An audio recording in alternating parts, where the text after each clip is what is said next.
자, 여섯 번째, 와전류 탐상입니다. 와전류는 이제 ECT라고 표현합니다. ECT. 이 에디 커런트 테스트를 해서 ECT 그렇게 표현합니다. ECT. 자, 이거의 특징을 한번 볼까요? 자, 금속 재료를 그래서 얘는 이제 전류가 흘러야 되기 때문에 금속에만 적용이 되는 거죠. 그래서 금속 재료를 고주파로 흘리는 자기에 놓으면은 그 중에 재료에 이제 전류를 흘리면 재료에 가서 와전류가 형성됩니다. 와전류가 형성되는데 이 와전류가 흘러다니면서 재료의 조성이라든지 조직이라든지 또는 뭐 잔류 비틀림 또는 뭐 형상 치수 또는 뭐 결함 같은 거 있으면 그거에 민감하게 반응하거든요. 전류의 흐름이 틀려지는 거죠. 그래서 그걸 갖고서는 검출하는 것이 이제 와전류 탐상입니다. 그래서 이제 이걸로 알 수 있는 것이 이 와전류 탐상으로 알 수 있는 것이 이제 뭐 소재에 섞여 들어가는 이제 다른 물질 이재라고 하는 거죠. 다른 물질 그런 것 등을 알 수 있고 그다음에 열처리 했을 때 예를 들어서 어떤 조직이 나왔는데 그 조직이 제대로 나왔나 안 나왔나를 그걸 알 수 있는 거. 그다음에 치수 변화도 알 수 있어요. 얘 갖고 나중에 두께 같은 거 측정도 가능하거든요. 그래서 그런 뭐 치수 변화도 가능하고 그다음에 흠 같은 거 결함이 존재하느냐 없느냐 그다음에 도막이나 도금 같은 거 페인트층이나 또는 뭐 도금층 있죠. 이런 거 두께 측정도 가능한 것이 와전류 탐상이 됩니다. 그래서 이거는 하려면 좀 반드시 뭐가 필요하다 그랬죠 아까 전기가 흘러야 되는 전자 유도 현상이 일어나려고 하면 도전성이 있어야 되죠. 전기가 흐르는 시험품에만 가능하다. 그렇기 때문에 금속에만 적용이 가능한 거죠. 그래서 도전성 있는 시험편에 와전류를 발생시켜서 그 와전류로 하는 거다. 그래서 이제 뭐 또는 뭐 와전류 전자시험 또는 뭐 이렇게 표현하기도 한다겠죠. 이거는 그리고 또 얘도 대부분 요 결함 같은 경우는 표면 결함 또 뭐 표면 아래쪽 결함도 이렇게 가능하거든요. 아주 내부 결함은 조금 어렵고 얘는 좀 표피 효과라는 게 있어요. 표피 쪽으로 전류가 이렇게 집중되는 현상이거든요. 그런 표피 효과에 의해서 할 수 있다. 오른쪽에 꼭지 어드바이스 보면은 와전류 탐성은 전도체만 가능하다. 그래서 대부분의 금속이죠. 그래서 전도체 마다 시험이 가능하며 비금속은 전기를 통하지 않기 때문에 시험이 불가능하다. 이렇게 되죠. 그래서 전도체만 가능한 겁니다.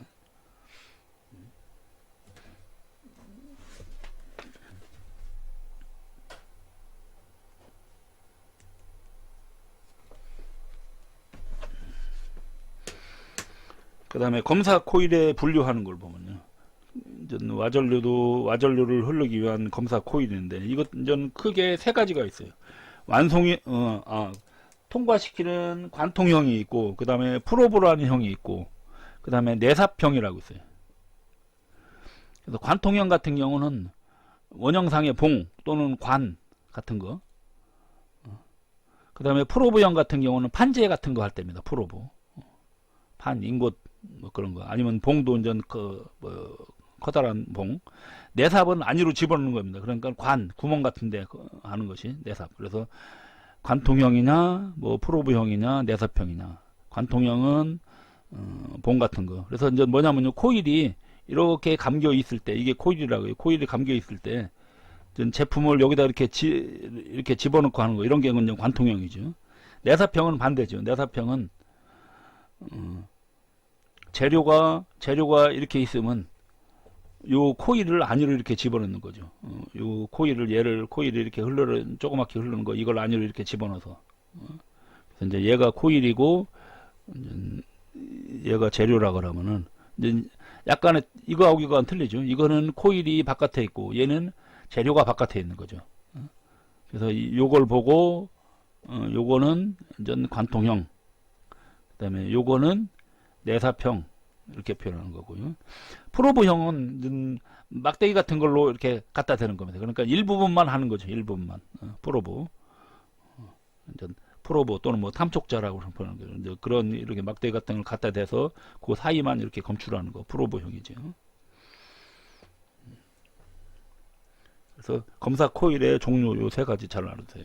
관통형, 프로브형, 내사형. 그 다음에 와전류 탐상의 장단점을 보겠습니다. 자, 장점은 표면 결함 검출을 아주 우수합니다. 그 다음에 표면 조금 아래 있는 거, 이것도 역시 마찬가지로 표면 직하. 아까 저기 자분 탐상에서도 우리가 몇 장 있었죠?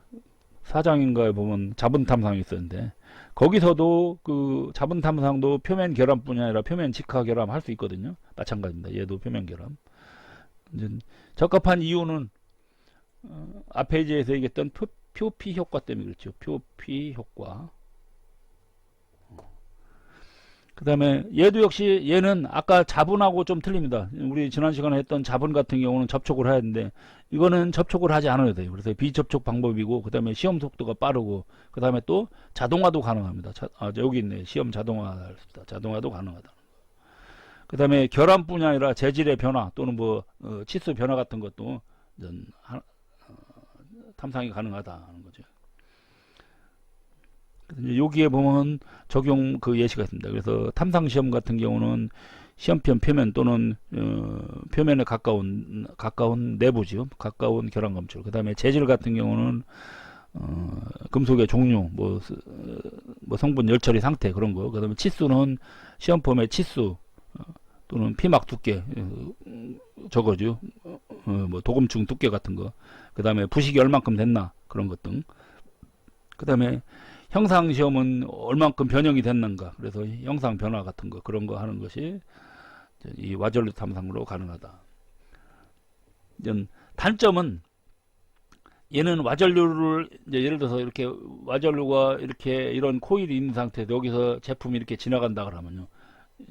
제품이 이렇게 지나가면은 제품의 모양이 똑같아야겠죠. 그래서 형상이 단순한 것이 해야 된다는 거죠. 그 다음에 아주 깊은 곳에 내부 결함은 좀 어렵다는 거고, 그 다음에 이 재료 요인 위에 이외에 잡음에 의해서 이게 그 결함이 조금 잘 안 되는 경우도 있습니다. 그 다음에 시험에서는 지시로부터 직접 결함 종류는 결함이 이것이 뭔가는 판별하기 어려워요. 그냥 단지 저 어느 위치에 뭐가 있다는 것만 알 수 있지, 저것이 예를 들어서 그 조그만 기포가 있는지 아니면 균열이 발생한 건지 뭔지는 모르고 그냥 그러니까 결함 종류는 판별하기 어렵지만 거기에 어느 위치에 결함이 있다는 것만은 알 수 있다는 거죠. 그런 것이 이런 특징을 갖고 있는 것이 이제 와전류 탐상입니다.